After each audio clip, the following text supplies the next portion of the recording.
અને ગત વખતે પણ સવાલો કર્યા હતા, કદાચ દર વખતે સવાલો કરીએ છીએ, પરંતુ સમય બદલાય છે, સ્થિતિ નથી બદલાતી. આની આ જ હાલાકીનો આપણે સામનો કરવો પડે છે. થોડો વરસાદ વરસે અને ગલીઓ તળાવમાં તબદીલ થઈ જાય છે, જાણે કે નદીઓ વહેતી હોય તેવા. અને ઘણી બધી જગ્યાએ તો વરસાદી પાણીમાં ગટરના પાણી પણ ઉભરાઈ જાય છે અને પરિણામે લોકોને ભારે મુશ્કેલીનો સામનો કરવો પડે છે. પણ શું કામગીરી કરે છે તંત્ર, એ હંમેશા સવાલ ઉઠે. આપણી સાથે દિલીપભાઈ જોડાઈ ગયા છે કે જે વોટર સપ્લાય કમિટીના ચેરમેન છે. તેમની સાથે વાત કરીશું એએમસીના. દિલીપભાઈ, સ્વાગત છે આપનું. ગત વખતે પણ આપને સવાલો કર્યા હતા, ગત વખતે પણ આપે કહ્યું હતું કે અમે કામગીરી તો કરીએ છીએ, પણ હજુ તો આ પહેલો વરસાદ અમદાવાદમાં આવ્યો. આપણે બહુ રાહ જોતા હતા, વરસાદ ક્યારે આવશે. એ આવ્યો પણ ખરો, અને આવી મુશ્કેલીઓ એ લેતો આવ્યો છે. તો એમાં આપની બેદરકારી છે ને? નહીં બેન, આપ કહો છો એવું જરા પણ નથી. પાણી પૂર્વના વિસ્તારમાં ક્યાંય પાણી એવું ભરાયું હોય એવા કોઈ જગ્યાના બનાવો નથી.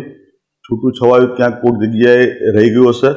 અમદાવાદના 550 કિલોમીટર ચોરસ કિલોમીટરના વિસ્તારમાં લગભગ કોઈ પણ મેઇન રસ્તા ઉપર પાણી ભરીને પડી રહ્યું હોય એવો એક પણ ઇન્સિડન્સ બન્યો નથી.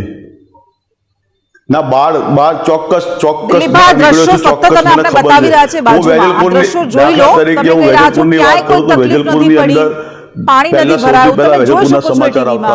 વેજલપુરમાં એક ટીપું પણ પાણી ક્યાંય રહ્યું નથી બેન. પાણી રહ્યું નથી ની વાત તો અલગ છે, 24 કલાકે તો પાણી ઓસરવાના છે ને દિલીપભાઈ, પણ પાણી ભરાય છે કેમ? આ બધા જે વિસ્તારો છે, આ નિકોલ, બાપુનગર, રખિયાલ, સરસપુર, આ બધા જ વિસ્તારોમાં અત્યારે પાણી ભરાઈ ગયા છે. ગટરના પાણી અત્યારે ભરાઈ ગયા છે. ગંદકીનું સામ્રાજ્ય છવાઈ ગયું છે. પહેલા વરસાદમાં આવી હાલત છે, તો આખા ચોમાસામાં લોકોની શું સ્થિતિ થશે?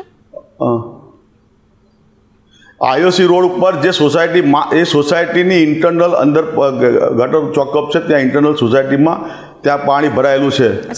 અચ્છા, પણ એક સોસાયટીના તો દ્રશ્યો અમે નથી બતાવતા આપને, આખા અમદાવાદના દ્રશ્યો છે. એ પોશ વિસ્તારો પણ એમાં સામેલ થઈ જાય છે, અને પૂર્વ વિસ્તારની હાલત તો સૌથી વધારે કફોડી છે. માણેકબાગમાં કામ જે બેસી ગયું છે,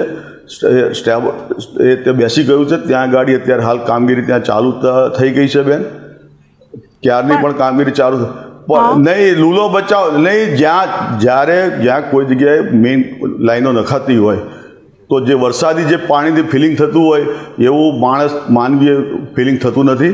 અને વરસાદનું જે ફિલિંગ થાય ત્યારે થોડું ઘણું થતું હોય કે બેસી જાય, અને બેસી જાય તો હા દિલીપભાઈ, બેસી જાય, રસ્તાઓ બેસી જાય, તો એ જવાબદારી કોની છે? આપની છે ને. સેટલમેન્ટ થતું હોય છે. એવું ન થાય જોવાની જવાબદારી કોની છે? આપ કહો છો અમેરિકામાં પણ પાણી ભરાય છે, અમેરિકામાં ગટરના પાણી ફરી વળે છે. શું અમેરિકામાં પહેલા જ વરસાદમાં રસ્તાઓ ધોવાઈ જાય છે, રસ્તાઓ બેસી જાય છે? લાઈન નાખી હોય ત્યાં ગાડી સ્વાભાવિકપણે જે આપણે વોટરિંગ કરતા હોય છે, પણ જે વરસાદનું વોટરિંગ થાય, ફિલિંગ થાય, એવું આપણાથી ટેન્કરોથી થતું નથી હોતું. એટલે જ્યારે મોટી લાઈનો નખાતી હોય ત્યારે ત્યાં થોડું સેટલમેન્ટ થતું હોય, અને એ આપણે જ્યાં પણ નાખેલ નહીં મિસમેનેજમેન્ટ છે જ નહીં જરાય પણ નહીં. ના કોઈ એકના એક પ્રકારના જવાબ નથી. તમે જોઈ શકો છો કે ત્યાં 24 કલાકની અંદર મોટરેબલ રોડ પણ થઈ જશે. ક્યાંય કોઈ જગ્યા બધા અધિકારીઓને સૂચના આપવામાં આવી છે